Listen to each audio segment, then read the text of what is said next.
Empire.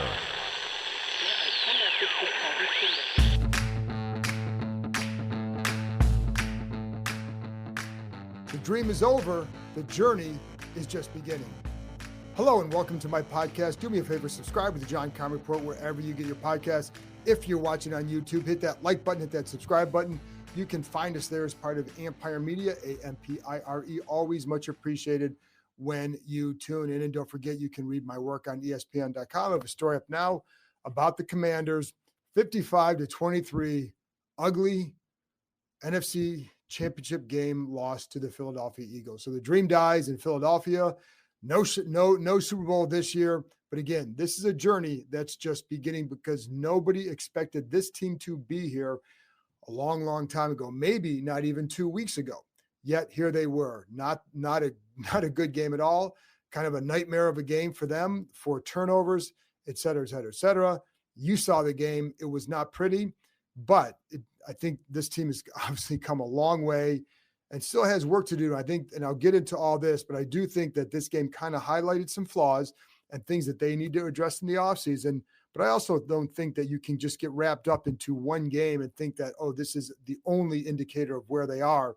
Because if you do that, then, which game do you always measure? Is it just this one? Is it other ones? So I think you have to be careful with that. But I do think when you look at this is a team that you need to beat for NFC supremacy. Just like the Kansas City Chiefs are the team in the AFC. If you can't build a roster that can beat that team, compete with them consistently, then I think it's going to be difficult. And so today highlighted some of those issues. But I look back a year ago with the Eagles and where their defense came in 1 year. So, you can look at that and say, well, a good offseason can get you certainly right there. So anyways, let's get into a couple things with this one. Just some scenes from a game like this, because this was a tough one for these guys, obviously, and for you guys as well. And it's been it's been a really, really fun ride with this group. I know you guys have enjoyed it. It's been fun for me as a reporter, something that I've never covered an NFC Championship game. So this was a first for me. And so it was fun. Would have been fun to cover Super Bowl, but listen, man, with number 5, there's still a lot of hope ahead. Anyways, the locker room it was obviously a much different scene compared to Tampa Bay, compared to Detroit. You had, there was no celebratory shouts outside the locker room, very quiet outside there. You had the owners just kind of hugging guys as they would go in. Then in the locker room, when I go in there, I'm seeing, well, first of all, on the field, I see like Nick Allegretti and Chris Paul in a long embrace just on the field. There's, obviously still in uniform, guys lingering on the field because I don't think they didn't want this to end. Like, this is as tight a group as I've ever covered, and it's a very unique group. And I think they know, and and I think the coaches know that it's hard to get a group like this. You may get a more talented group. You may get a team that goes another step and wins it all. But you won't get, it's really, really hard to get a group as tight as this. And it's why it's obviously there are a lot of things that went into the season, Jaden Daniels, Dan Quinn, all that. But having a group as this tight, I think it allowed them to maximize what they could do this year. And I think it's safe to say they maxed out. And so I think, but it's also that bond that they had. And you could see it in just the embracing of players. I walk in the locker room, it's Terry McLaurin and Jeremy Reeves, just kind of in a long hug. And then it was McLaurin turns to Quan Martin, gives him a long hug. And, just it's a long, deep, extra embrace that they would have. Then I look at Jeremy Chin sitting right next to Quan Martin, just kind of sitting in his locker, towel over his head and just kind of dabbing at his eyes with some tears there, man. Like, this one hurts. Like, these guys, it's obviously they play for the money or they get a lot of money, but they play for a lot of this, like these moments and this kind of a situation. They are athletes. They want to be in situations like this. And I think one of the good things from the season for moving forward is you're going to have a lot of guys that want to play in this kind of atmosphere and with this kind of group. So, and again, like the one thing that a couple players said, Terry McLaurin said it, Jaden Daniels said it, Dan Quinn said it, that that the locker room is going to be different next year, whether it's better, worse, whatever, but it's going to be different because it's going to be comprised of different guys. I mean, look how many changes they had this year, and they only have like 31 or 30, I think it's like 31 guys on a contract. So things are going to change dramatically next year, and doesn't have to be for the worse. The thing that to me was impressive with this group is that they knew that the organization knew the roster still needed work. And yet they got to this point. So obviously you can be disappointed and very disappointed, not just in the final, not just in the loss, but in the way it looked. Like this was not the team that we saw all year, or from especially over the last 7 8 weeks. Maybe it was bound to happen. Maybe the sins were going to catch up to you at some point. Maybe the flaws, maybe the roster, spots that you need to solidify were going to catch up to you at some point. The run game never became run defense never became what it needed to be. And it flared up today on the very first play from Saquon Barkley. But again, I'll get to all that in a minute. I just think that, you kind of have to go back to what this meant to the players, what it meant to you guys. And I'm sure, again, the loss hurts, but it's also the fact that it's over also, because this has been, again, an extremely fun ride for everybody involved, that whether, I don't care what part, where you were out there, if you're around this team, you get caught up in that because that's just what it is. And so it was a terrific story, and it was a lot of fun. It was fun to see the way the community embraced them again, the fan base coming back. I likened this on the radio. I was on with Marty McGee on Saturday morning, and they asked what it was like. I said, for the fan base and what it's been like. And I said, it felt like, for a lot of you, that a long lost relative had come home and you just missed him dearly and you just wanted to hug him again. That's what this season felt like. You guys could start hugging this organization again, not to get too corny, but I do think that's what this year meant. And so you can come away with all that. Like, I'm not trying to make you feel better, but I do think I'm trying to put it in some level of perspective that this was, as disappointing as the loss is today, as bad as certain things went, there's so much that you can say, okay, there was this, and this, and you have to look forward to number 5.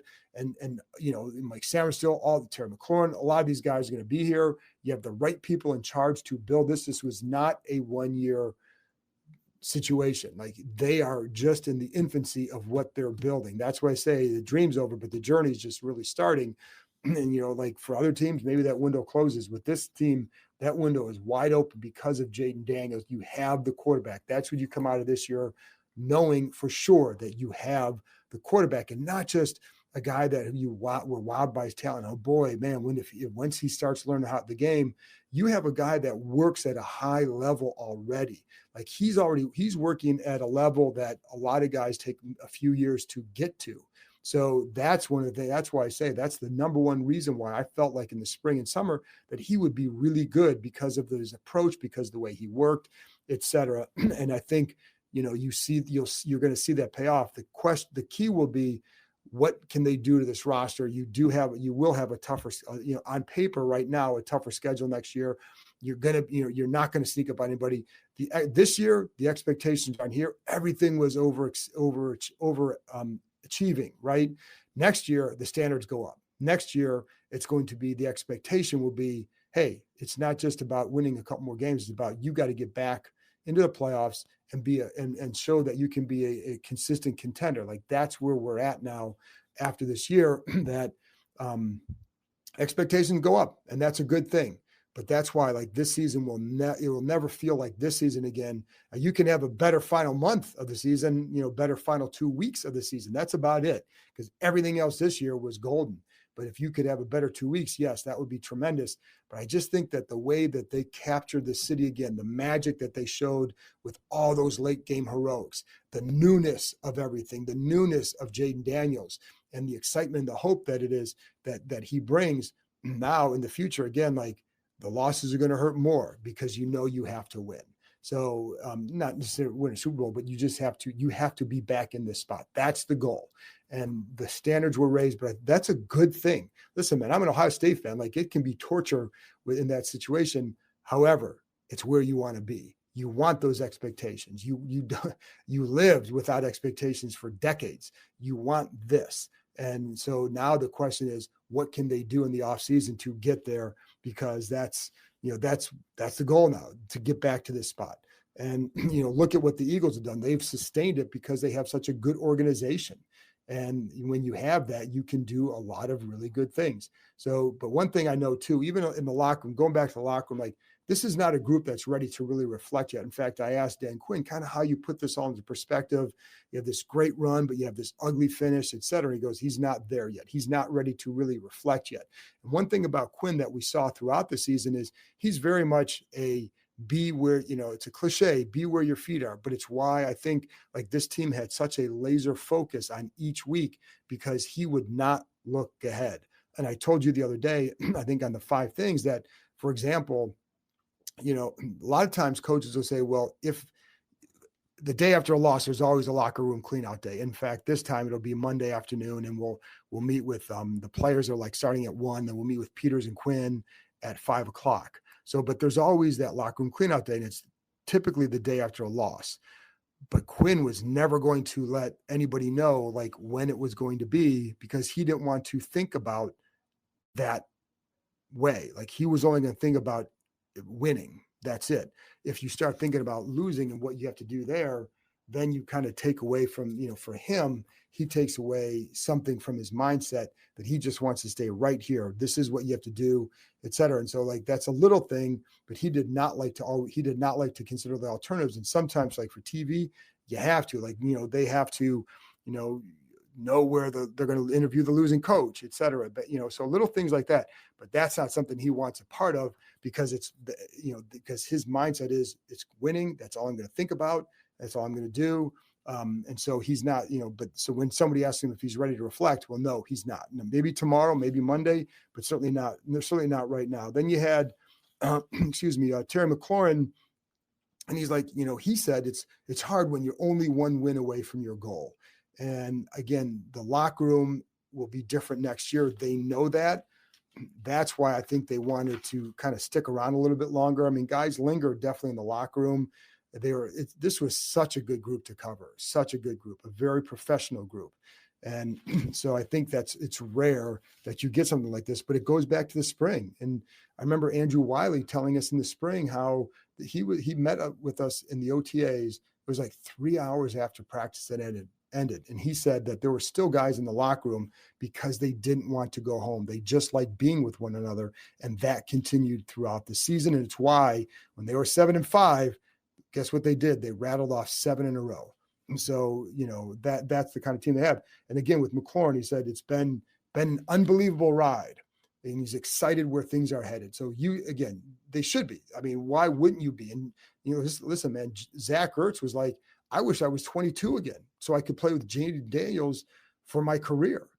That's where they're at. And there are guys who have some decision to make. Ertz is one of them. Bobby Wagner, he wants to keep playing.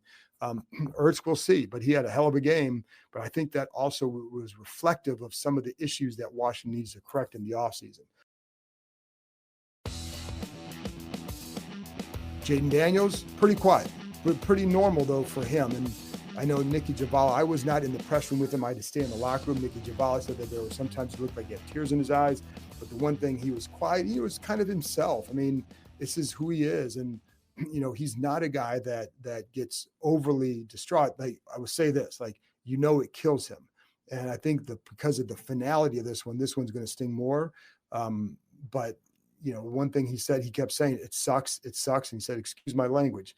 He said, we'll move on from this. He said, I don't want to have this feeling ever again. And, I don't blame him, but this is the kind of guy that you want in leadership. Like he is exactly what you want. And I think, it's tough on him, but it's going to be tough on everybody for a while. So turnovers, man, let's get to the game a little bit, because we'll just talk about this a little bit. I don't think you really want to rehash that. I think you'd rather rehash the season, but we'll be doing that throughout, the next several days, weeks, whatever. But the turnovers today were the killer. 4 turnovers. But having said that, they never really showed that they could stop Philadelphia's offense. And that's what we got to look at for the offseason is how can you get better there? You need to get better there.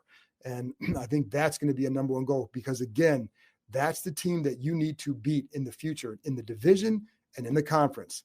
But again, 4 turnovers led to 28 points. It's 7-3. They just given up a touchdown to Saquon Barkley, and De'Ami Brown fumbles. And here's the other thing that was tough, like Brown fumbles, McNichols fumbles, Zacchaeus, like Eckler, like guys who had really good years as the role players. And then they made those mistakes. And it's hard because like they were very key in getting here, and it's going to kill them that they had that, because each one of those was a killer. But the Brown one is 7-3. You're around midfield. You got a chance to go get points, maybe get some momentum back, and then you give it up, and they go and score, and it puts you in a hole right away. And then the McNichols one, it's 20-12. You're coming out, you get the ball, maybe you get one more drive before halftime, and boom, fumble, touchdown, 27-12. Like that was a killer. And you cannot play catch up against this team consistently. Like they did that in Washington, but when you have Jalen Hurts back there, it is a little bit different, man. He had a really good game. Give the guy a lot of credit playing he had the injured knee, but he did a nice job. The Eagles just have such a good group.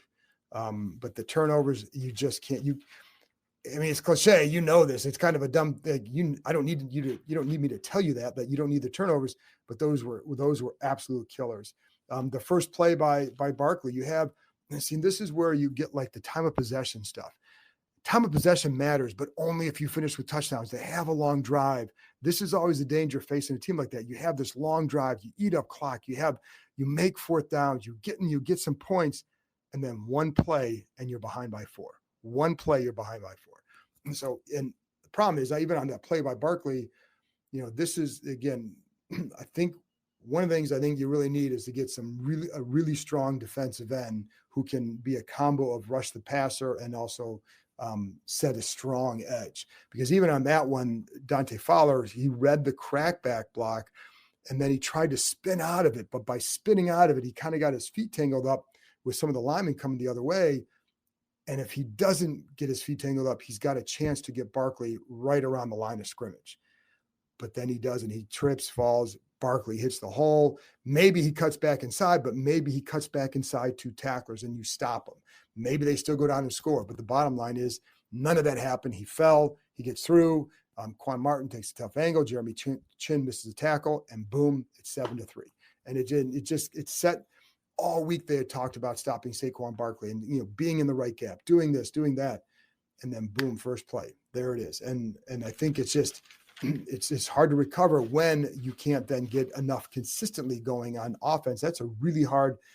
Again, I know they came back in Washington, but that is so hard to do that 2 in a row against a team like that. And the second game they had 5 turnovers, so that's 9 turnovers in 2 games. It's amazing that they won that one game. But it's just a hard way to live, especially on the road, and so then, but when you look at like defensively, it's like stopping the run is going to be a big key. And how do you get there? But again, you need to I would fortify that defensive front a little bit more. And then I would also continue to look for more cornerbacks. And I think you see that today that, I think with Sam Still and Marshawn Lattimore, there's potential there. But here's the hard part with Lattimore. We don't know really what he has left as a top corner.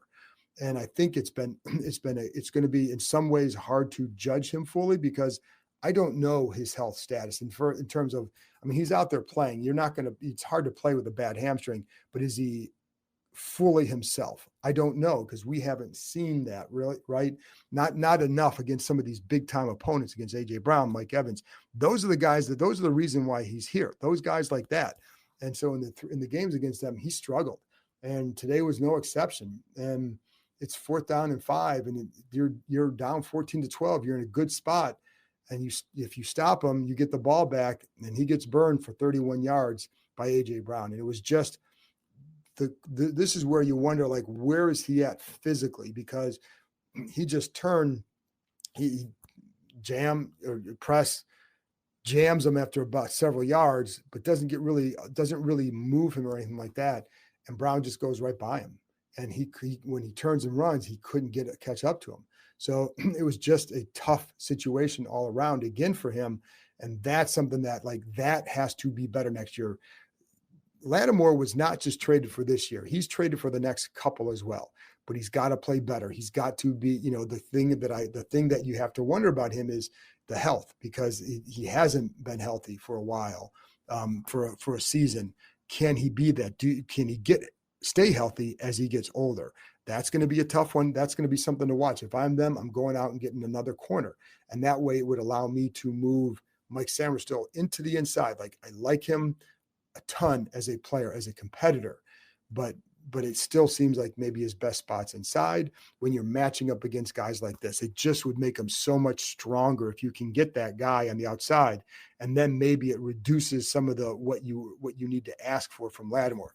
I know they love Lattimore's competitiveness. He's got that quote unquote dog ass competitor in him, but they need the elite play. They need a high level play from him as well, not just the competitor. And I also think, you're going to have to have somebody kind of make sure that he stays, that he doesn't lose his cool, because it certainly looked like he lost his head there for a moment. They had to put Benjamin St-Juste in for him.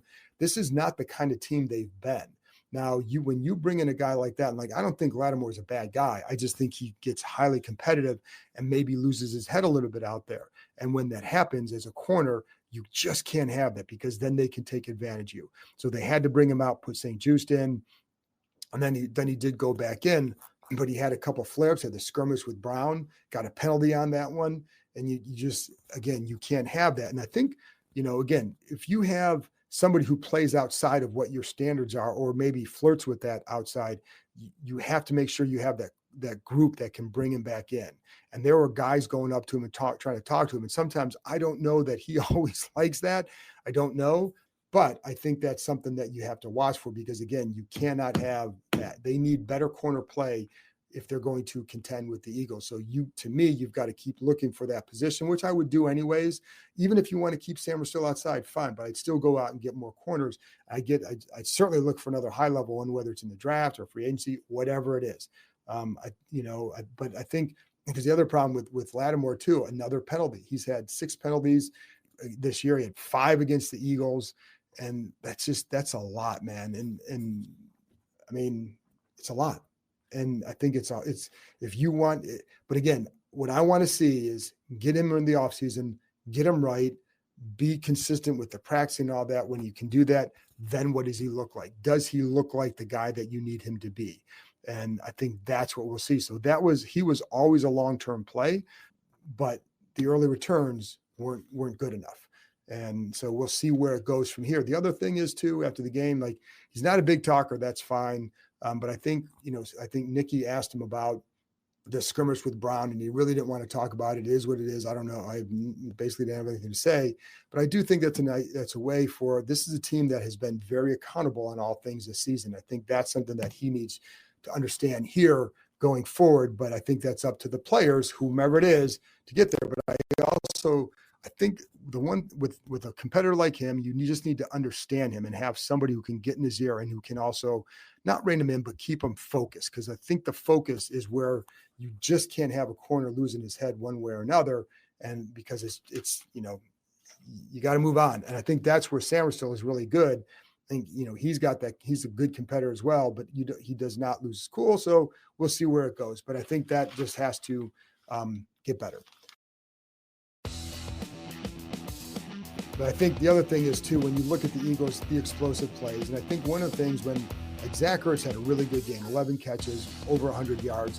He showed this year that he can still play. He is so good on 3rd down, 4th down, red zone. That's why he was so good for Jaden Daniels, because he could rely on him. Man, I was joking with Sam Forty in the press box, you get to 4th down, why not put 4 guys on him? Because that's where they want to go. Or 3rd down, right? You're going to go to him because he's reliable. He makes the play, and he was so good for Jaden Daniels. And but I think what it also highlights is you have Terry McLaurin. You get the 36-yard touchdown pass, really good ball from Jaden Daniels, just an explosive run by McLaurin. And I know it's funny because we were talking about this before, but one of the reasons why I think he's been better, more explosive in finishing plays, and he even told me this after, last week or 2 weeks ago, that he's not looking back when he runs. He's just going forward. And he said before, when you look back, you're going to slow yourself down. That's something he's been doing. So anyways, but I think you need to get that one more explosive guy. Look at the Eagles. They have A.J. Brown. These guys have McLaurin. They got Devontae Smith.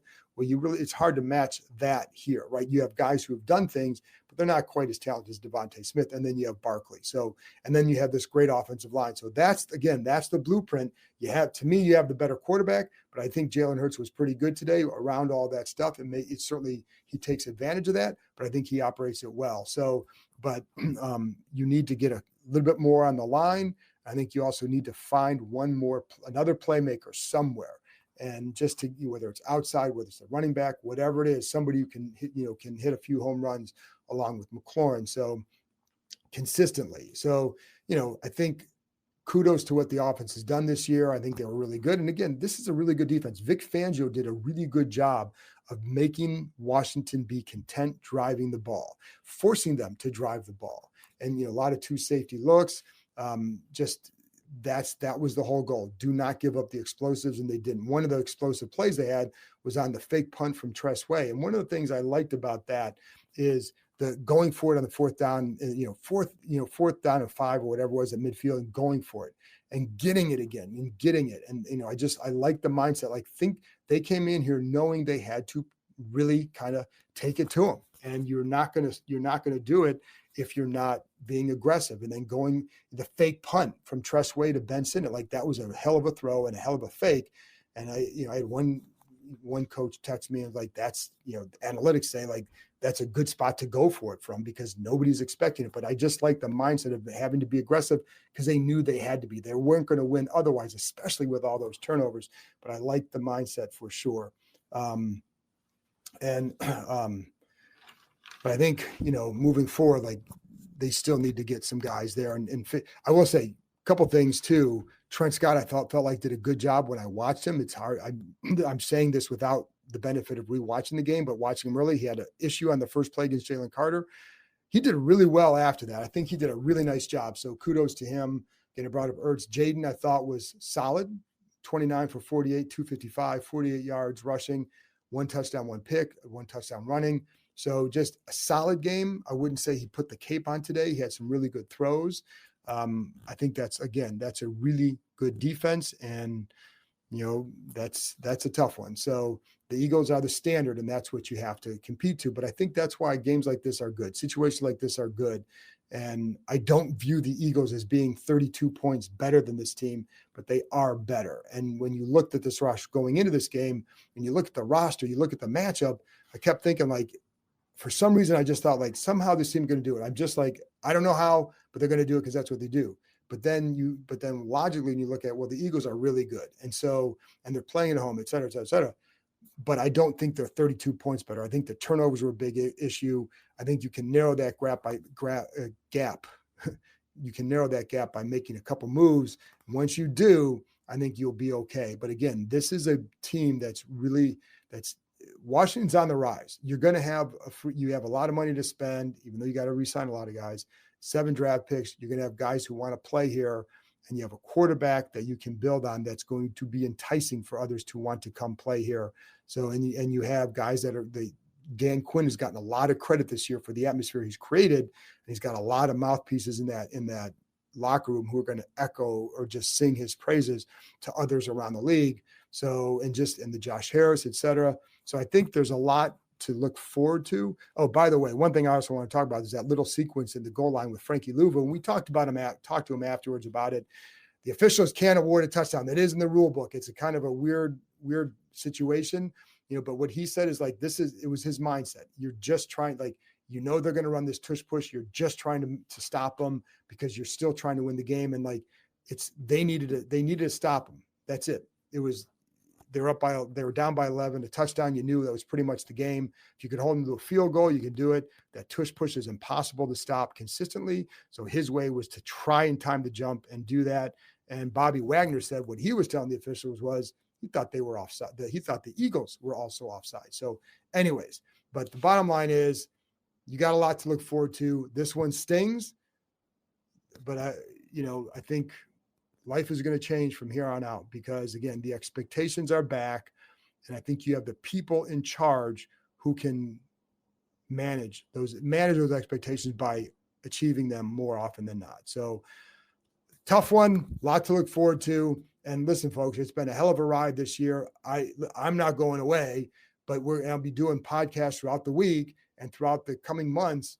But I just want to thank you guys for listening all year and tuning in because, again, most fun I've ever had covering this team. It was so much fun to watch the fans get so excited. It's so much fun to cover this team up close, to have a front row seat to a team that really I don't want to say overachieved, but who had a remarkable story to write this year. And then to watch the start of a career by a guy like Jaden Daniels, it's really, I'm very, very grateful that I get to do what I do and to do it for you guys. So I want to thank you guys, and I'll be back on Tuesday morning with another episode. Looking ahead to the future, wrapping up what was said in the locker room, talking to Quinn and Peters tomorrow evening. And there you go. Thanks a lot. Thanks for tuning in, and I'll talk to you next time.